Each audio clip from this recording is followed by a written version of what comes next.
You promised you'd be out of here when I got back, didn't you? The month is nearly done, and I'll be getting the divorce papers ready.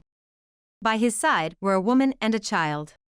The woman was holding hands with a child, about kindergarten age. Let me introduce you, this is my wife, Stacy. Stacy was still young and quite flashy. I said it earlier, but we are strangers now, you have no right to be in this house anymore. My ex-husband said this and suddenly smirked with a nasty laugh. Sign these divorce papers, and you and your son get out of the house. His gaze looked down on me and Ryan, radiating a triumphant light. He must have believed everything was going exactly as he planned, collapsing on the spot once he knew the truth. How can you do such a thing, thinking I was just a housewife who knew nothing? The husband muttered, and Ryan said with disdain. Huh? Dad, you didn't know anything? Ryan showed him a book, and the husband went half mad. My name is Megan Irving, and I'm 42 years old. I'm a part-time housewife. I have a 16-year-old son with my husband who works for a trading company, often traveling both domestically and abroad, mostly raising our son on my own. Currently, we are practically separated due to his solo assignment, so we communicate mainly via online calls or messages. It's a bit too far to return daily, even domestically. He only comes back during Easter, Christmas, and New Year, spending most of the time visiting his parents' home about an hour's drive away, so there's rarely a quiet family time for the three of us at home. I think our relationship is neither particularly good nor bad. After several years of marriage, living together, that might just be normal. There's familial love, but no romantic affection between us as a man and a woman. His company is considered a major trading firm, so we haven't struggled financially so far. My son Ryan was young when my husband often had to be away, so I stayed at home full-time to keep him company, with my husband's agreement. But as Ryan got older and entered upper elementary school, and my husband started living separately due to his assignment, I began to feel that Ryan was somewhat annoyed with his mom. Thinking back, my brother was the same at that age. That's when I started wanting to find some work. It's okay to work, but I don't want to look like a failure. That was his first response when I discussed wanting to work. Choose something that feels like an extension of your hobbies, or something that feels like a level up. While I was open to any job that suited me, considering my husband's opinion, I decided to become an assistant at a flower arrangement class. I have a master's certificate in flower arrangement, and many of my husband's work-related contacts are from overseas, so it seemed beneficial. That's great, it'll be useful when I'm transferred overseas. My husband agreed, so I've continued with this part-time job. Although we're financially stable, I've wanted to have a serious talk with my husband about Ryan's future. Yeah, I've been thinking we need to have a serious talk about the future too. I was relieved at my husband's response. Ryan is a first-year high school student, soon to be a sophomore this fall. It's time to seriously decide on his future path. I'm set to go back to the head office this fall, and it's perfect timing with our son doing well in school. He mentioned that when he came back home for Easter, but the future topic he brought up was really unexpected. I want a divorce. He started the conversation without giving any reason first. We've been separated for a long time, and I think that's enough reason for a divorce. It's not too late for both of us to start a new life. Wait. That's so sudden. I didn't expect that at all. I quickly jumped in and stopped him from talking. Separated? You were just on an assignment, I never thought of it as separation. But you didn't come with me, did you? That was because of Ryan's school, and also because of your dad. My father-in-law is still alive and living alone in a senior's apartment. Originally, this house we live in was my husband's family home, but his parents moved out to the apartment when we got married. My husband didn't get along well with his parents. While his mom was alive, he still kept in touch with his parents, but after her death, he completely stopped. I told you to leave him alone, he's in a proper facility and we don't need to care for him. I can't just leave him alone. The complication between my husband and his dad wasn't due to any significant reason, just the accumulation of small things over the years. Not all parent-child relationships mesh well. Both my father-in-law and mother-in-law were very nice people. I had a close relationship with them, and even after my mother-in-law's death, I kept in touch with my father-in-law, visiting him occasionally at his apartment. That was your own doing, I never asked you to. Indeed, that was true, but it's not so simple to just let go. It's the same with Ryan's school, you could have changed schools if you wanted. But you were the one who wanted Ryan to go to that school. Ryan went through the typical entrance exams and went straight to a university preparatory school. True, I wanted that, but you could have changed schools if you really wanted to. That's true, but you can't just do that. That's the point, you chose not to live with me. So please, take care of this. With that, he handed me the completed green paper. I've come back, but you can't stay with me in this state. I'll stay at a hotel or something, he said, leaving the house. I was just left stunned, alone. Why are you sitting in the dark? Where's Dad? On that day, Ryan had gone to see a movie with a friend. He returned only after the late summer sun had completely set. My husband had come home and left in the mid-afternoon. It seems I had been sitting there for hours by then. What's this? Ryan picked up the divorce papers that had been left on the coffee table. What should I do? How should I explain this to him? I still haven't organized my thoughts, and I don't know what to say to Ryan. Seeing me frozen, Ryan sighed, placed the divorce papers back on the table, and left. Oh, I thought, not only my husband but also my son has abandoned me. Just as I was stunned by this thought, Ryan came back. Eat something. If you're hungry, you can't think properly. Eat well, sleep well, and then we can think about what to do next. Ryan said this as he offered me a plate with 2 sandwiches. They were big and misshapen, but he must have made them with all his heart. Realizing this, tears began to flow. Just eat, he said, pretending not to see my tears, and I ate the sandwiches while crying. The simple sandwiches tasted better than any delicacy I'd ever eaten. After returning to his assignment location, my husband sent several messages. They read something like this. I want to be divorced by next fall. I'll properly pay child support for Ryan until he's an adult. The legal adult age is 18, but since he'll turn 18 while still in high school, I'll take care of him until graduation. His words, seeming to boast about paying, disgusted me. Ryan is not just my child. He is our son. How can he speak so arrogantly about his basic obligations? When my solo assignment ends this fall, I'll move back into that house. Prepare to move out by then. 6 months is enough to find a decent place. I'm generous enough to cover the moving expenses. He demands that I leave the house we've lived in for years. If it comes to moving, of course, I intend to have him pay. But I feel no need to leave. Why must I leave this house? The reason for the divorce is the natural breakdown of our marriage, so I won't pay compensation. However, I recognize your long-term dedication as a homemaker and to childcare, and I'm willing to provide some support money. Of course, I won't ask you for compensation either. I see no reason why I should pay compensation. I wasn't just living leisurely. Although we were living apart, when my husband couldn't come home, I would take Ryan to visit him at his assignment location, and we interacted like a normal family. I cannot accept natural breakdown as a reason.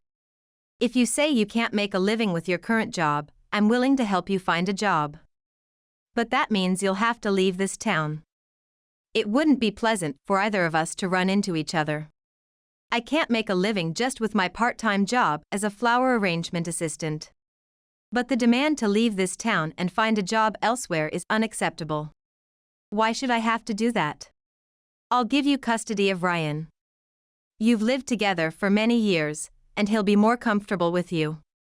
Besides, he's nearing adulthood. He shouldn't depend on his parents forever. I'm happy to have a conversation if Ryan needs it, but I'm not going to request any visits. If we divorce, of course, I intend to take custody of Ryan. But reading this, It seems like my husband is ready to give up on his son too. How can he be so heartless?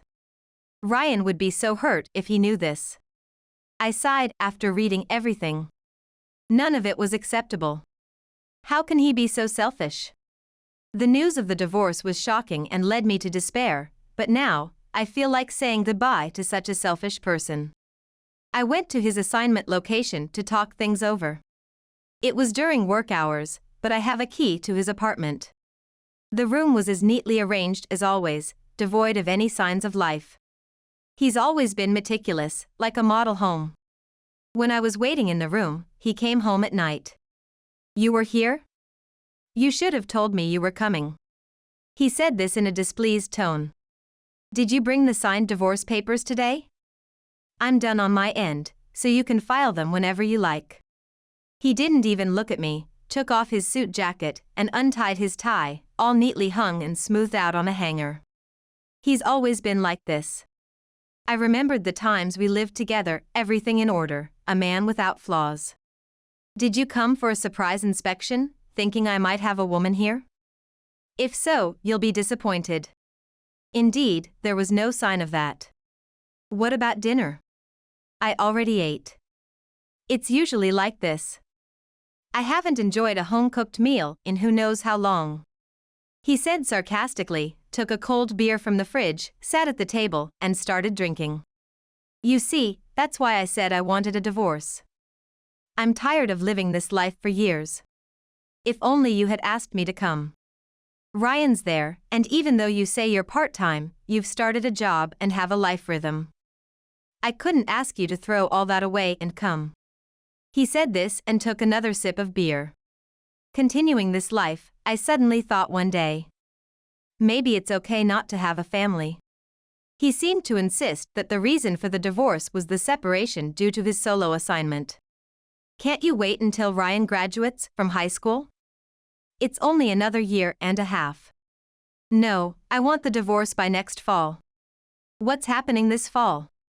I blurted out, and he reacted slightly. I told you, I'm returning to headquarters. I thought it was a good opportunity. Can't we live as a family for just the last year?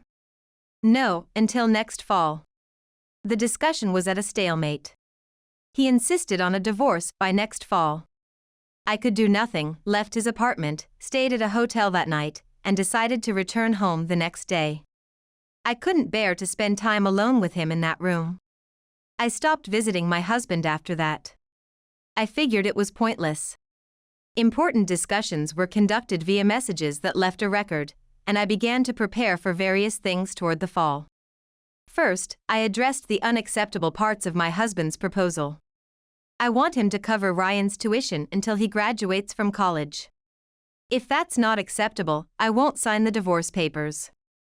When I sent that, he called in anger. I said until he's 18. If you don't like that, I won't pay any child support after the divorce. It's impossible because we are still married until the divorce papers are filed. Moreover, you have a duty to provide child support until Ryan becomes an adult. After several exchanges on this matter, my husband finally gave in. Fine, I'll pay for his tuition until he graduates from college, but only for 4 years. If he has to repeat a year, I won't pay for anything beyond that. Understood, please make sure it's for 4 years. And let's formalize it in a notarized document. You're saying you can't trust me? Of course, I can't. He's the type of man who would suddenly file a divorce on me for such reasons. If it's not in writing, who knows when he might change his mind. If you won't listen, then we'll have to go through mediation and, if that doesn't work, to court. He agreed to put it in a notarized document then. In exchange, I won't pay any compensation for the divorce. Yes, that's fine. I won't pay either. All right, then hurry up and file the divorce papers. Every time he urged me, I pointed out the parts of the divorce terms that were unacceptable. We need to discuss the division of property. I've been supporting you, who's been unemployed, and now you still want to take more from me. I wasn't just being supported. I was raising our child. If you're going to call me an unemployed parasite, then we'll settle this in mediation or court. Reluctantly, but he agreed to the division of property, and of course, we got that notarized too. Given his high salary, the amount was substantial. With all you're taking, that should be enough. Hurry up and file the divorce papers. Oh, it's supposed to be by next fall, right? There might still be something left to resolve, so please wait. If you think delaying this will make me retract the divorce, you're sorely mistaken. As fall approaches, he becomes increasingly unable to hide his irritation. Why are you so irritated? A slight delay shouldn't be a problem. It is a big problem. Do you have some urgent reason? If so, please tell me, and I might consider it. Even if I offered concessions, he said there was no such reason. So, I think it's no problem if I don't agree to the divorce until I'm satisfied. Right now, I hold the reins. I intend to take my time. I've been delaying signing the divorce papers while advancing several matters, and months flew by quickly. When will you finally file the divorce papers? The year has already turned. My husband, who hadn't come home for the new year, asked in desperation. Yes, it's the new year now. But there is still time until fall. Even a little delay shouldn't be a problem. That's why I'm saying to do it within this fiscal year. I want to be divorced by the time I return to the headquarters. It's difficult for me to make up my mind, and there's a lot to do. I deftly dodged his demands. Have you already decided where you'll live? Don't worry, that's already been decided. Good. I'll be commuting from that house in the new fiscal year. He sounded genuinely relieved at my words. Please take care when you come back. Even so, remember, you and Ryan will be leaving the house as I move back in. It's not a return to your place. I picked up on that without him even mentioning it. He's not family to me anymore. And in the last week of August, my husband came home. All the arrangements were completed, but the divorce papers had not yet been filed. You promised you'd be out of here when I got back, didn't you? The month is nearly done, and I'll be getting the divorce papers ready. Next to my husband was a woman and child. The woman was holding hands with a child about kindergarten age. Let me introduce you, this is my wife, Stacy. Stacy was still young and quite flashy. Nice to meet you, is this your son? Stacy awkwardly hid the child behind her. Boy, what's your name? Hey, stop. It's none of your business. My ex-husband protected the child as he spoke to me. I've said it before, we're strangers now, you no longer have any right to be in this house. My ex-husband said this and suddenly smirked with a nasty laugh. Sign the divorce papers, and you and your son get out of the house. His gaze looked down on me and Ryan, beaming with a sense of victory. So that's how it is. That shouldn't matter, all the arrangements should be finished by now. Just file the divorce papers and end it. We agreed not to demand any compensation, right? I'm relieved to hear that. I heard that you received quite a bit from John, so there's no need to feel guilty anymore. Those last words seemed meant for my husband. Yeah, that's right. I really wanted to have everything settled by today, but I'm truly sorry about that. But it seems we'll make it in time for Alex's school entry. Yes, my husband was rushing the divorce to accommodate the school entry of the child he had with Stacy. I can understand the desire to enroll their child in elementary school as a proper family, but that's a separate matter. I addressed my husband and Stacy. About the compensation, I'll be taking it. But it's clearly stated in the notarized document that no compensation will be paid. Yes, for the divorce. I presented the notarized document I had prepared. There will be no compensation for the divorce, but I will seek compensation for your relationship with that woman and her child. Of course, from her as well. Don't joke with me. I won't pay you a penny. John shouted in anger. The child called Alex clung to Stacy, startled. I'm not joking. Infidelity can be claimed within 3 years of discovering the fact. It's clearly stated in the law. Compensation for divorce and for infidelity are two different matters. But your reason for the divorce, the long solo assignment and the separation it entailed, was a lie. Now that I know that, it seems I might also get compensation for the divorce. What are you talking about? The real reason for the divorce is them. You wanted to divorce me to remarry that woman and acknowledge your child with her, right? If that was the reason, of course I would claim compensation. The law is clear.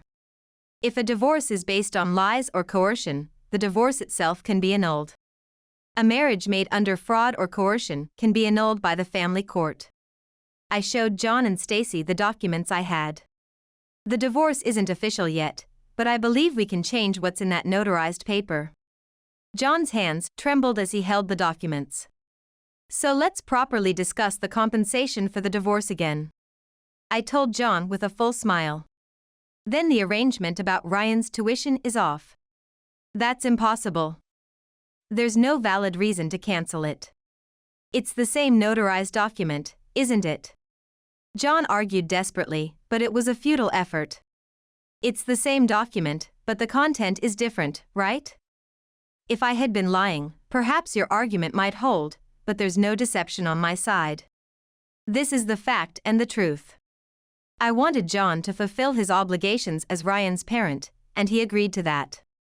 There's no lie there. So I don't think your claim will hold. Fine, I get it. I'll pay if that's what it takes. Thank you. I smiled broadly, ensuring that John and Stacy felt as frustrated as possible. What a greedy woman. John spat out. But if paying is all it takes, then hurry up and hand over the divorce papers. Yes, that's fine. Actually, I already filed them this morning. Here, this is the certificate. I handed John the acceptance certificate for the divorce papers. Now that I have this, it's all settled. John showed the document to Stacy, and they nodded to each other in satisfaction. Then our conversation is finished, there's no reason for you to stay here anymore, get out. About that, Ryan and I have the right to live here, you're the one who should leave. Don't talk nonsense, this is my house. Poor John, he doesn't know. I need to educate him. Whose name is this house under? It's under my dad's name. What's his is mine. No, it's in my name. Hearing this, John looked shocked for a moment, but then he laughed. You must be mistaken, thinking it's in your name because you have the right to live here? I wouldn't make such a foolish mistake. Once we're divorced, you have no relation to my dad, meaning you have no right to live in this house. I sighed and presented another document. What's this? John looked at the document, his eyes widening. I've been adopted by your dad. He decided to leave this house to me in his will. What I showed John was a copy of the family register, clearly listing me as an adopted child. That's ridiculous. See, it's true? Your dad decided to do so because I've always cared for him. After John brought up divorce, I consulted with his dad.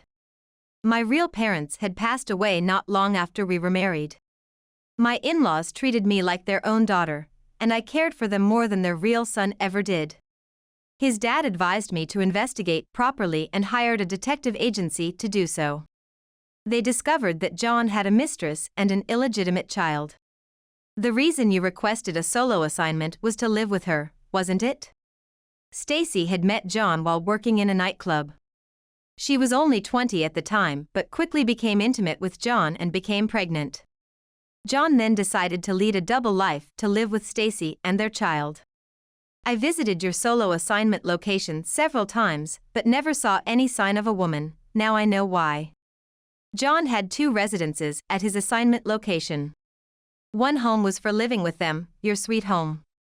The other was to deceive me and our visits, to ensure I didn't suspect the presence of another woman. I had visited John multiple times during his assignment. I always admired how cleanly you lived, but that makes sense now since you weren't actually living there. John had even installed cameras in that house to notify him whenever someone entered that room. After finding out about your behavior, your dad was so angry he decided not to leave you anything, intending for everything to go to Ryan instead. He offered to make me his adopted child. That's just outrageous. My husband must have believed that everything was going according to his plans, but he collapsed when he learned the truth. Do you get what it means to be disinherited? Your dad is moving forward with it. What is that?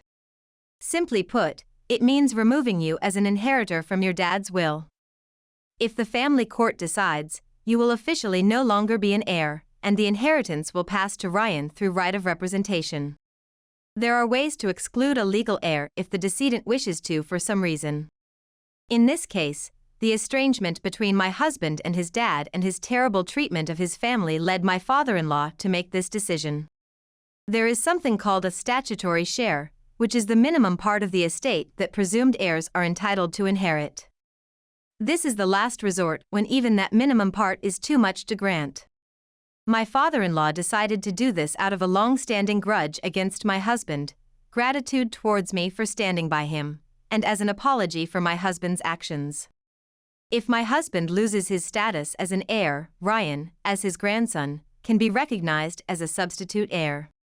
If my husband is unhappy with this decision, it could lead to a legal battle. To get ready for that, my father-in-law adopted me and gave me this house as a gift while he was still alive. I discussed it with your dad and decided to go through with it. Why can you do such a thing? You're just a housewife. I thought you knew nothing. As my husband muttered, Ryan spoke up in disbelief. Dad, you really don't know anything? Ryan handed my husband a book. Mrs. Rose's Brilliant Deductions? What's this book? I know it, it's a hugely popular light novel right now, and it's about to be turned into an anime. I love it too. I'm reading it. That book, Mom wrote it. She studied a lot to write it, and she's quite knowledgeable about law now. Both were stunned by Ryan's words. I was indeed the naive housewife my husband thought he knew. However, I loved writing and had been secretly posting novels online. I then based a series on the flower arrangement class where I worked part-time, where the protagonist, a housewife known as Mrs. Rose, solved difficult cases. It became a hit. I hadn't heard about this.